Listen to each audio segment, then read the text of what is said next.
right, first tonight, while the world celebrates the crowning of the new King of England this weekend, there will be another, slightly smaller celebration in Rockport. It will be about cows, baby calves to be precise. They are the newest residents of a farm in Rockport. Those black cows with the white stripe in the middle have become another popular symbol of Maine, like the lobster and the moose. And 207's Don Kerrigan found they also have quite a story to tell. Celebrities can come in many sizes. These come with mud-splattered hair, yellow ear tags, pretty darn cute, aren't they? And a shyness about people. They are this year's spring crop of calves at Aldermere Farm. You know, everybody loves the Belted Galloways. The Belted Galloways, the Oreo cookie cows. In Rockport, they are bovine royalty.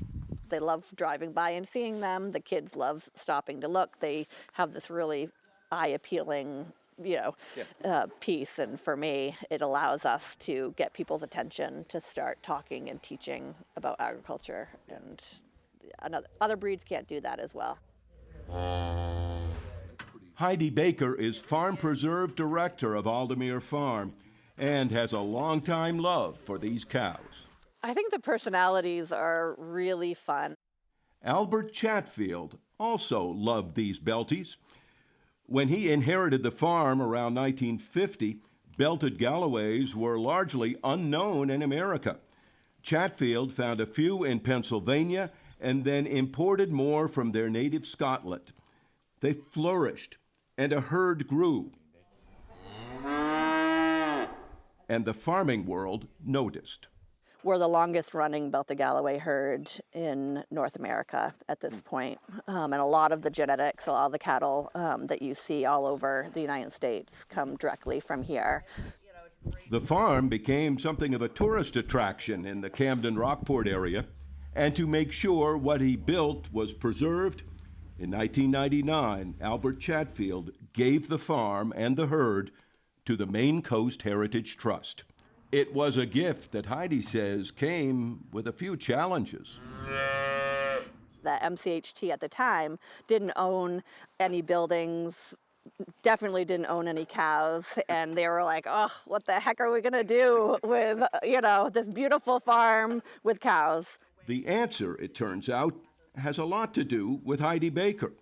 Her grandfather, Dwight Howard, was Chatfield's farm manager for more than 40 years and helped build the herd. And when Maine Coast Heritage Trust took ownership, he made things work. Heidi's father, Ron, who had grown up here but moved away for a corporate job, came back and took over the farm a few years later. And the little calves, when they're first born, their immune systems are not as strong. And Heidi herself, who worked on a dairy farm to help get through college, came in 2010, first to manage the herd, and now is managing it all. If I see a Belted Galloway cow in a field in Maine, pretty good chance that it somehow ties back to here? 100%. Yeah, really neat, right? The herd is now more than 50 cows, many of them spending the winter at another farm where there's more barn space, while the mothers and calves stayed in Rockport. And Aldermere is also helping to grow new farmers, which means involving kids, the young farmhands who will come in and help get the new calves used to people. Who's this one? Gwendolyn. And then become involved in 4-H, raising the calves, showing them at fairs. And sometimes there's a kid like Elizabeth Eaton. I liked cows. She came as a 10-year-old. A different feeling for me to have throughout school. I struggled with school, and it was a great escape for me to have animals. And it didn't stop there. It was a lot of begging to my parents. My dad told my mom, no animals whatsoever. But I guess he lost. Yeah. So how many do you have now? I think I'm up to 19 cows altogether at my house. Elizabeth also has a brand new agriculture degree from Ohio State and her own herd of Belted Galloways, all from being a kid at Aldermere. Yeah, I do like it. I like it a lot. Cows are my favorite thing. And there's Izzy, a 7th grader heavily involved in 4-H. I don't get along with people very well, so I get along with cows a lot better. So I just like being around them. Izzy, short for Isabel, is Heidi's daughter. 4 generations. 4 generations of her family intertwined with these cows and this farm. Heidi says it's also taken a lot of other people and families to make Aldemir succeed. They have to raise about $400,000 a year in donations to pay all the bills, and they've been raising millions more in a fund drive to pay for this much-needed new barn and visitor center.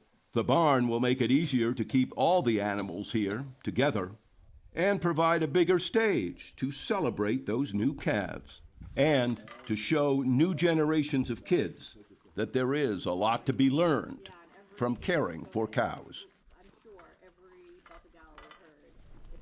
Some of those financial burdens would be lightened if the cows only got a cut of all of the images of them in paintings and calendars and postcards and on and on and on. It's true. Listen, I will never look at them the same. Again, though, how cool that anytime you see one, chances are they can be tied back to that farm right here in Yeah, Maine. I had no idea. It's really cool. That's why we tell these stories. All right, Saturday is the annual Calf Unveiling Day at Aldemir Farm, the coming out party for those new calves. The public is welcome to come and meet them. That means you. The farm does get some income from selling hay and sells some animals too, which helps expand the breed. They used to sell meat as well, but Heidi says thanks to the growth of the local food movement, there are now 3 commercial farm herds of Belted Galloways in the area, and Aldemir doesn't want to take sales away from them. So they still do provide beef to the local food pantries, though. They are so cute. I love them.